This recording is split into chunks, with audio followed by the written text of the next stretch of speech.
नमस्कार, स्वागत है आपका इंडिया वॉइस पर। मैं हूं आपके साथ स्वीटी दीक्षित। बुलेटिन की शुरुआत करेंगे महत्वपूर्ण जानकारी के साथ। बीजेपी महामंत्रियों की बैठक आज है। राष्ट्रीय अध्यक्ष जेपी नड्डा के नेतृत्व में बैठक होने जा रही है। बीजेपी मुख्यालय में शाम 5 बजे ये बैठक होगी। बैठक में चुनावी राज्यों को लेकर चर्चा संभव है। तो बता दें कि चुनाव आने वाले हैं और इसको लेकर बीजेपी अब तैयारियों में जुटती हुई नजर आ रही है। इस बार बीजेपी का मेन फोकस सोशल मीडिया रहने वाला है और ऐसे में ये महासचिवों की महामंत्रियों की बैठक बुलाई गई है। जेपी नड्डा की अध्यक्षता में ये बैठक बुलाई गई है। नेतृत्व में ये बैठक बुलाई है जेपी नड्डा ने और राष्ट्रीय अध्यक्ष अब इसका नेतृत्व करेंगे।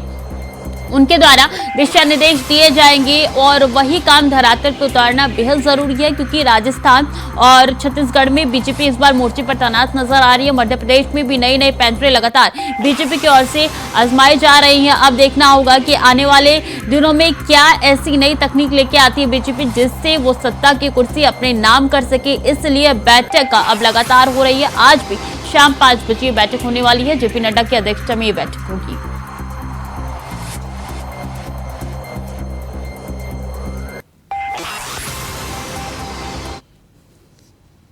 तो वहीं सीएम योगी आदित्यनाथ आज अलग अलग बैठक करेंगे। मुख्यमंत्री आवास पर अफसरों से चर्चा करेंगे सीएम योगी आदित्यनाथ। तो महत्वपूर्ण जानकारी आप तक पहुंचा रहे हैं, जहां सीएम योगी आदित्यनाथ विभिन्न बैठकें करने वाले हैं। मुख्यमंत्री योगी आदित्यनाथ यहां पे अलग अलग अफसरों से चर्चा करेंगे। अफसरों से यहां पे जानकारी लेंगे कि क्या इस वक्त राज्य में चल रहा है और किस तरीके की कानून व्यवस्था बनाई गई है। क्या ऐसी चीजें हैं जिसको ठीक किया जा सकता है, जिससे परेशानी लगातार जनता को पहुंच रही है, और उन चीजों पर काम करने का भी यहाँ पे दिशा निर्देश अफसरों को दिया जा सकता है। तो मुख्यमंत्री आवास पर अफसरों से चर्चा करेंगे सीएम योगी आदित्यनाथ। ये महत्वपूर्ण जानकारी आप तक पहुंचा रहे हैं, जहां सीएम योगी आदित्यनाथ आज जो अलग अलग बैठक करने वाले हैं, अलग अलग अफसरों से अलग अलग दायित्वों से बैठक हो सकती है। यहाँ पे मुख्यमंत्री आवास पर ये बैठक संभव मानी जा रही है। अफसरों से चर्चा करेंगे और बता दें कि उनको दिशा निर्देश भी यहाँ पे मुख्यमंत्री द्वारा दिए जा सकते हैं। साथ ही साथ जानकारी वो ले सकते हैं कि प्रदेश में क्या हलचल है और कानून व्यवस्था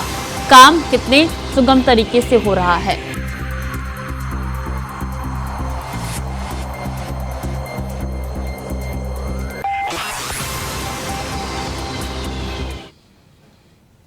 और उत्तर प्रदेश के लखनऊ में गुरुवार की देर रात भीषण हादसा हुआ। वृंदावन योजना सेक्टर 12 स्थित निर्माणाधीन अंतरिक्ष अपार्टमेंट की बाउंड्री वॉल के पास खुदाई के दौरान झोपड़ियों के साथ जमीन धंस गई। झोपड़ियों में सो रहे परिवारजनों मलबे में दब गए। हादसा होते ही वहां चीख पुकार मच गई। आसपास के लोगों ने सूचना पुलिस और फायर ब्रिगेड को दी। देर रात तक पुलिस ने मलबे के नीचे दबे 9 लोगों को निकालकर पीजीआई के ट्रॉमा सेंटर पहुंचाया। 5 लोग खुद ही मलबे से बाहर आ गए। इस हादसे में एक बच्चे समेत 2 लोगों की मौत हो गई। अन्य मजदूरों की हालत खतरे से बाहर बताई जा रही है।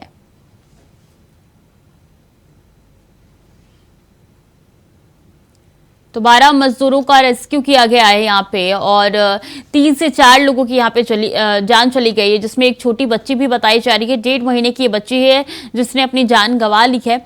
और बता दें कि ये पूरा निर्माणाधीन बिल्डिंग थी और जैसे ही इसमें हड़कंप मच गया जब बिल्डिंग गिरी, धंस गई यहाँ पे जमीन और 1.5 महीने की बच्ची पिता की मौत हो गई है। निर्माणाधीन ये बिल्डिंग बताई जा रही है। लखनऊ का ये पूरा मामला है, जहाँ 12 मजदूरों का रेस्क्यू कर लिया गया है। कुछ मजदूर ऐसे हैं जिनकी हालत ठीक थी, वो खुद इस मलबे से निकल के बाहर आ गए। झोपड़ी समेत ये जमीन धंस गई, जिसमें परिवारजन सो रहे थे। देर रात का यह हादसा बताया जा रहा है और इस घटना में बता दें कि अभी तक 3 लोगों की जान चली गई है। अभी जो लोग गंभीर रूप से घायल है उनका अस्पताल में इलाज चल रहा है और देर रात की ये घटना है। देखिए किस तरीके से यहाँ पे मौके पर रेस्क्यू अभियान भी लगातार चलाया जा रहा है। एसडीआरएफ की टीम मौके पर तैनात नजर आ रही है। पुलिस की भी भारी मौजूदगी दिखाई दे रही है। तो किस तरीके से ये जमीन धंसी है उसकी तस्वीरें हम आप तक पहुंचा रहे हैं।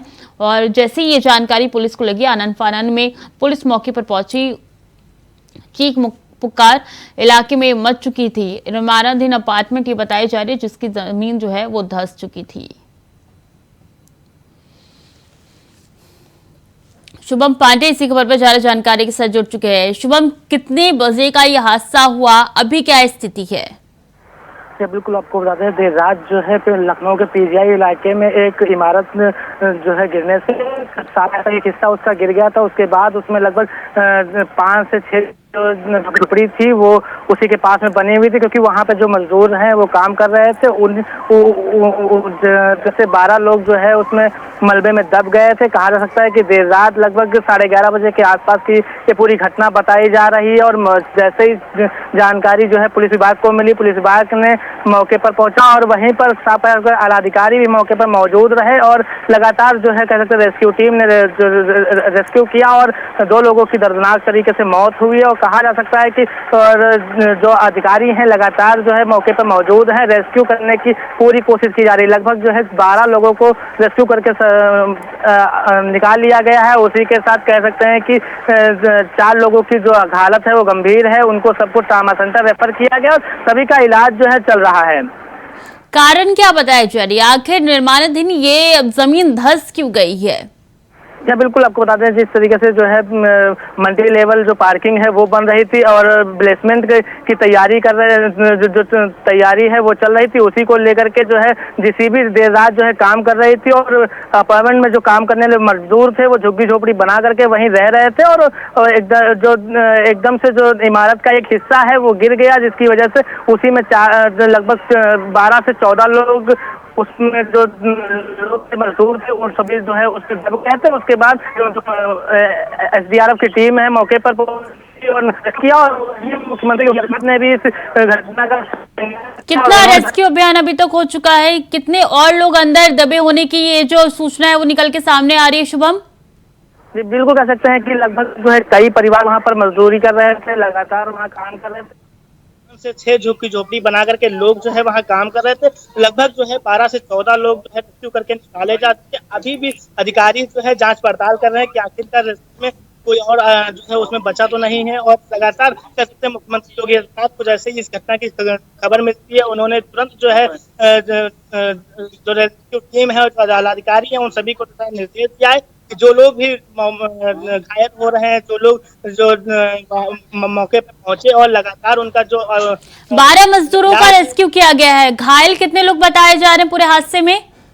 जी बिल्कुल साफ कर सकते हैं लगभग जो 4 लोगों की हालत गंभीर बताई जा रही, लगभग 2 लोगों की मौत हुई है। साफ कहा जाता है कि लगभग आधा दर्जन लोग जो है घायल हैं और लगातार जब जो है जो एक इमारत गिरी है तो हल्की फुल्की चोट जो हर मजदूर को आई, लेकिन 4 मजदूर जो है काफी ज्यादा सीरियस है और उनका जो इलाज है लखनऊ ट्रामा सेंटर में चल रहा है। कुल कितने परिवार रहते थे इस झोपड़ी में? जी बिल्कुल अभी जो है साफ कर सकता है जो मजदूर हैं वहाँ पर काम कर रहे थे उनकी जो है जानकारी नहीं मिल पाई कि आखिर कितने परिवार रहे थे, लेकिन वहाँ पर लगभग 4 से 5 परिवार रहने की आशंका जो है बताई जा रही। लगातार अब जो विभागीय टीम है वो लगातार जांच करेगी और जो पड़ताल है वो अभी स्थिति बताइए, मौजूदा स्थिति क्या कहती है वहाँ की? मौजूदा स्थिति लगातार कह सकते हैं जिस तरीके से वहाँ पर रेस्क्यू किया गया, रेस्क्यू करके लोगों को निकाल लिया गया। लगभग 14 लोगों को जो है रेस्क्यू करके निकाला जा चुका है, 2 लोगों की मौत हो गई है और लगातार कह सकते हैं अभी भी अधिकारी और जांच पड़ताल कर रहे हैं, लेकिन अभी स्थिति जो है पूरी तरीके से सामान्य है। लेकिन क्या जिसकी तरफ से ये बिल्डिंग बनाई जा रही थी वहाँ के लोग पहुंचे हैं क्या? वहाँ के मालिक गए हैं क्या? जी बिल्कुल साफ पता है कि जिस तरीके से जो अपार्टमेंट बन रहा था उसके जो प्लेसमेंट है उसमें जो है जो जिस से खुदाई चल रही थी और उसी को लेकर के जो है जो इमारत है वो धसी थी। और अब जो विभागीय लोग पहुंचे हैं उसके बाद जो वहाँ के मालिक है वो सभी मौके पर मौजूद हैं, लेकिन साफ पता है जिस तरीके से हादसा हो गया उसको लेकर के सरकार भी सजग है। सरकार ने निर्देश दे दिया है कि जो लोग घायल हुए हैं उन सभी को जो है जो समुचित इलाज है वो दिया जाए और सभी अधिकारी जो है प्राथमिकता के साथ जो है इस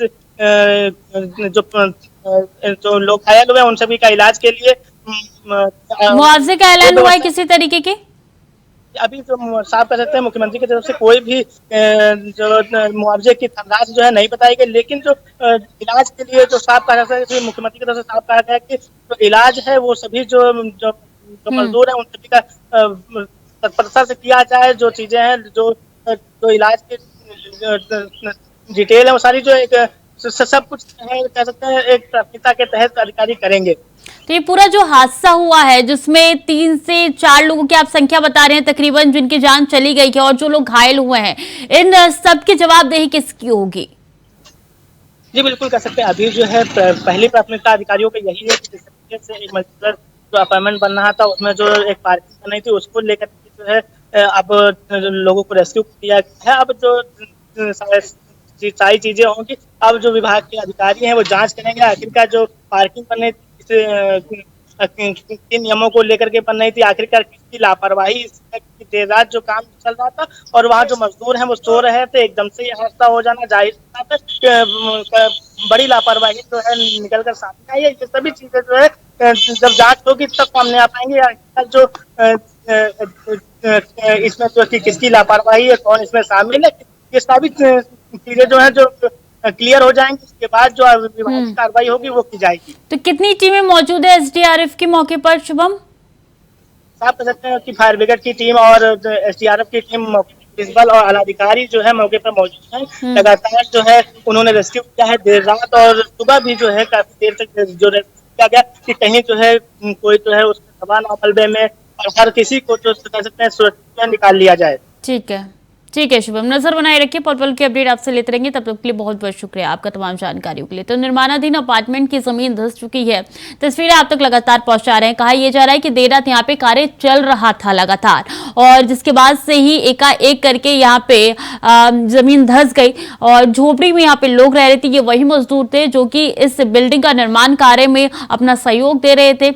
2 से 3 लोगों की जान बताई जा रही है जो कि चली गई है, और कुछ लोग जो घायल हुए हैं उनका अस्पताल में इस वक्त इलाज चल रहा है। हालांकि यहाँ पे सरकार द्वारा, प्रशासन द्वारा ये कहा गया है कि जो लोग घायल हुए हैं प्राथमिकता के साथ यहाँ पे उनका इलाज किया जाए, कोई भी कोताही ना बरती जाए, इसका भी खासा ख्याल रखने के लिए कहा गया है।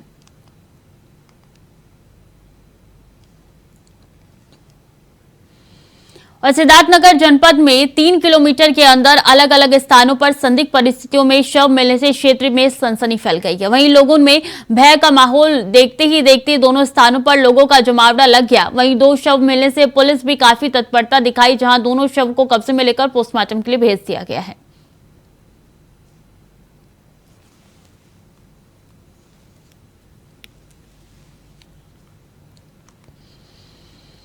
रायबरेली में कानून व्यवस्था को लेकर मुख्यमंत्री की बैठक का असर देखने को मिल रहा है। बता दें कि क्राइम कंट्रोल को लेकर एसपी ने तबादला एक्सप्रेस चलाई है, जिसमें क्षेत्र अधिकारियों के साथ साथ निरीक्षकों और उप निरीक्षकों के कार्य क्षेत्र में बदलाव किया गया है। जहां सीओ सिटी वंदना सिंह का सलोन में तैनात क्षेत्राधिकारी अमित सिंह को सीओ सिटी के कमान सौंप दी गई है। 2 निरीक्षकों के गैर जनपद तबादला और पर होने पर 6 निरीक्षक और 2 उप निरीक्षकों के कार्यक्षेत्र में बदलाव किया गया है। महिला थाना अध्यक्ष रेखा सिंह और सलोन कोतवाल नारायण कुशवाहा को गैर जनपद में तबादला हुआ है। तो वहीं निरीक्षक पुष्पा देवी महिला थानाध्यक्ष की कमान सौंपी गई है। उप निरीक्षक बबीता पटेल को थानाध्यक्ष जगतपुर की कमान सौंपी गई है, और उप निरीक्षक प्रमोद कुमार सिंह को थानाध्यक्ष हरचंदपुर की कमान सौंपी गई है, और सरीनी थानाध्यक्ष हरिकेश सिंह को अपराध शाखा भेजा गया है।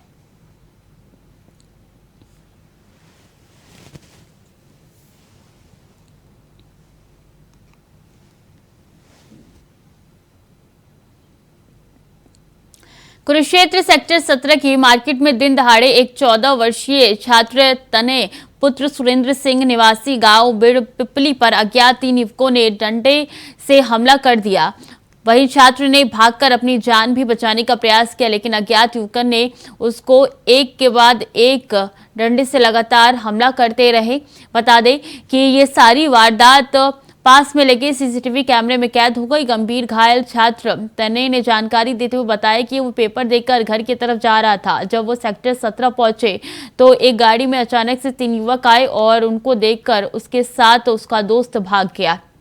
इसके बाद उन तीनों युवकों ने उस पर ताबड़तोड़ डंडे बिंडो वो गड़ासी से हमला किया है। वहीं गंभीर घायल के पिता सुरेंद्र कुमार ने कहा है कि वारदात की शिकायत पुलिस को सौंप दी गई है।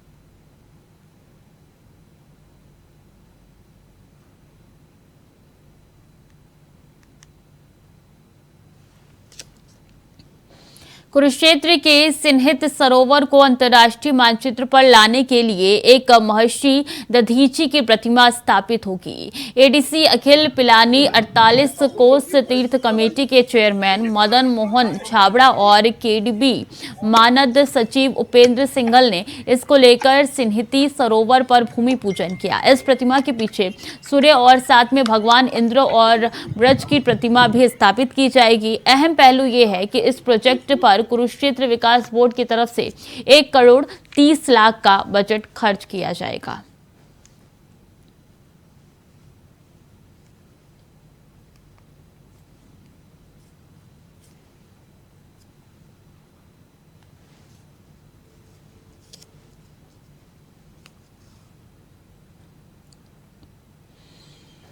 और जश्न ईद मिलादुन्नबी के आज दिल्ली में यात्रा निकाली गई। फिल्मिस्तान से लेकर जामा मस्जिद तक लोगों ने पैदल मार्च निकाला, जिसमें सभी समुदाय के लोगों ने इस कार्यक्रम में भाग लिया और सहयोग भी दिया। बता दें कि सदर बाजार के संगठन के बीच में मौजूद रहे और संगठन के अध्यक्ष पम्मा सिंह भी इस समझ में शामिल हुए और उन्हें सम्मानित भी किया।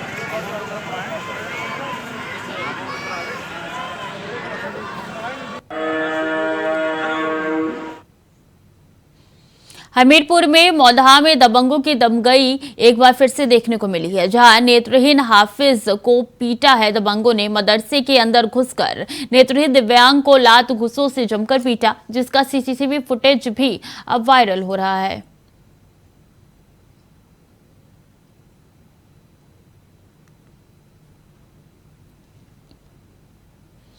Agra police commissioner doctor Pratinder Singh के इंस्ट्रक्शन पर आगरा पुलिस और लुटेरों के बीच मुठभेड़ हुई। इस दौरान एक लुटेरे के पैर में गोली लगी।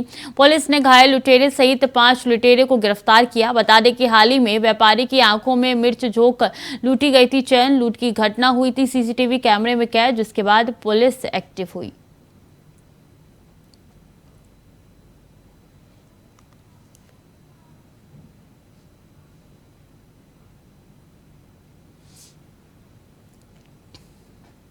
प्रधानमंत्री नरेंद्र मोदी का 2 अक्टूबर को चित्तौड़गढ़ का प्रस्तावित दौरे को लेकर भाजपा प्रदेश अध्यक्ष सीपी जोशी और नेता प्रतिपक्ष राजेंद्र सिंह राठौड़ मेवाड़ के सुप्रसिद्ध कृष्ण धाम श्री सावरिया जी की सावरिया सेठ के दर्शन किया और सभा स्थल और अन्य तैयारियों का जायजा लिया। अध्यक्ष भाजपा मिट्ठू लाल जाट, जिला प्रमुख डॉक्टर सुरेश धाकर, चित्तौड़गढ़ विधायक चंद्रभान सिंह आक्या ने किया। वहीं जिनका स्वागत भाजपा के कई अन्य शीर्ष नेताओं के भी पहुंचने की संभावना जताई गई।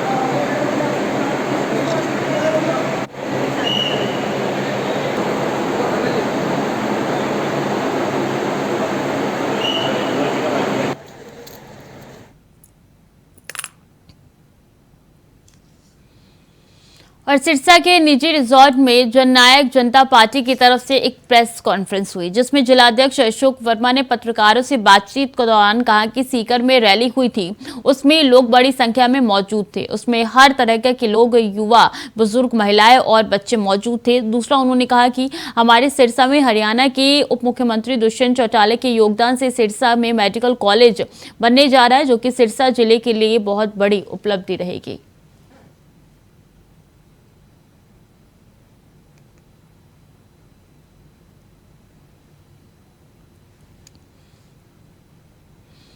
सिरसा के शहीद भगत सिंह की जयंती पर प्रयास संस्था व शहीद भगत सिंह वेलफेयर ट्रस्ट द्वारा स्थानीय कपास मंडी में आयोजित नशे में आजादी कार्यक्रम का भव्य आयोजन किया गया। कार्यक्रम में हिसार मंडल के एडीजीपी श्रीकांत जाधव ने बतौर मुख्य अतिथि शिरकत की। जाधव की उपस्थिति में हजारों युवाओं ने नशे के विरुद्ध हुंकार भरी और उन्होंने अपने घर परिवार से इस अभियान की शुरुआत कर पूरे प्रदेश व देश को ड्रग मुक्त करने की दिशा में कार्य को लेकर संकल्प लिया। मीडिया करनी सब और वो कवरेज करेंगे। तो शहीद भगत सिंह की जयंती पर कार्यक्रम का आयोजन किया गया। नशे से आज़ादी कार्यक्रम का भव्य आयोजन किया गया और यहाँ पे तमाम युवाओं ने शिरकत किया और बढ़ चढ़कर हिस्सा लिया। कहा कि अपने परिवारजनों से, अपने परिवार से इसकी शुरुआत करने जा रहे हैं और ड्रग मुक्त प्रदेश बनाना है। इसी कड़ी में लगातार हम आगे चलते हुए जाएंगे।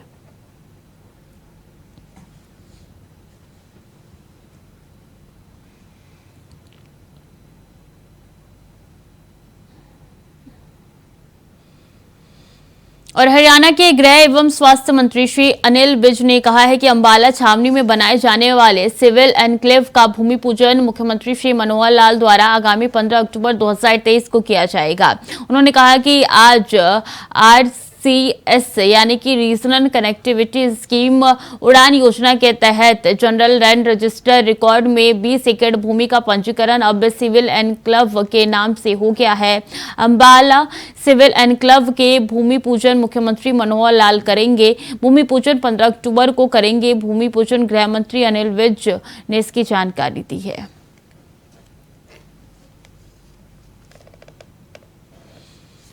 तो गृह मंत्री अनिल विज ने जानकारी दी है कि भूमि पूजन 14 अक्टूबर को होने वाला है और अंबाला के कैंट में भूमि पूजन होने जा रहा है, जिसका बता दें कि कार्यक्रम जो है पूरी गृह मंत्री की अध्यक्षता में ही किया जा रहा है। तैयार रोड मैप यहाँ पे तैयार हो रहा है और भूमि पूजन में शिरकत करेंगे सीएम मनोहर लाल खट्टर और उनके द्वारा ही यहाँ पे भूमि पूजन 15 अक्टूबर को कराया जाएगा और ये गृह मंत्री अनिल विज ने इसकी जानकारी दी है। बता दें कि अंबाला में ये भूमि पूजन होने जा रहा है और ऐसे में अनिल विज ने जानकारी देते हुए बताया है कि सीएम द्वारा ये भूमि पूजन करवाया जाएगा।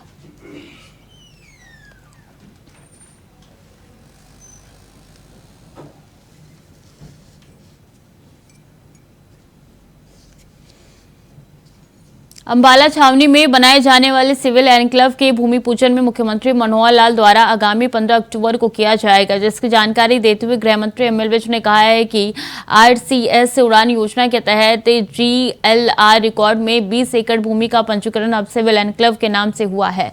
लगभग 16 करोड़ रुपए की लागत से निर्माण हेतु टेक्निकल बिड ओपन हुई है।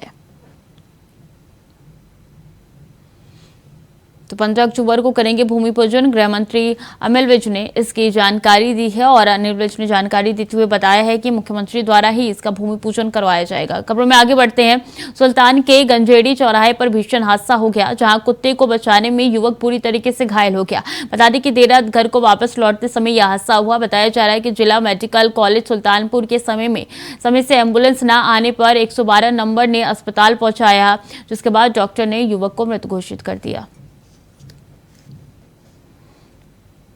कुत्ते को बचाने में युवक बुरी तरीके से घायल हो गया और ऐसे में समय पर एम्बुलेंस नहीं आई, जिसके बाद से 112 नंबर पर कॉल किया गया और आनन फानन में जब अस्पताल में युवक को ले जाया गया तब डॉक्टर ने उसको मृत घोषित कर दिया। सुल्तानपुर का ये पूरा मामला बताया जा रहा है, जहां एक युवक ने यहाँ पे गंजेड़ी चौराहे पर भीषण हादसा हो गया, जहां कुत्ते को बचाने के चक्कर में एक युवक बुरी तरीके से घायल हो गया, जिसके बाद से आनन फानन में अस्पताल में भर्ती कराया गया और पुलिस ने डॉक्टरों ने मृत घोषित कर दिया।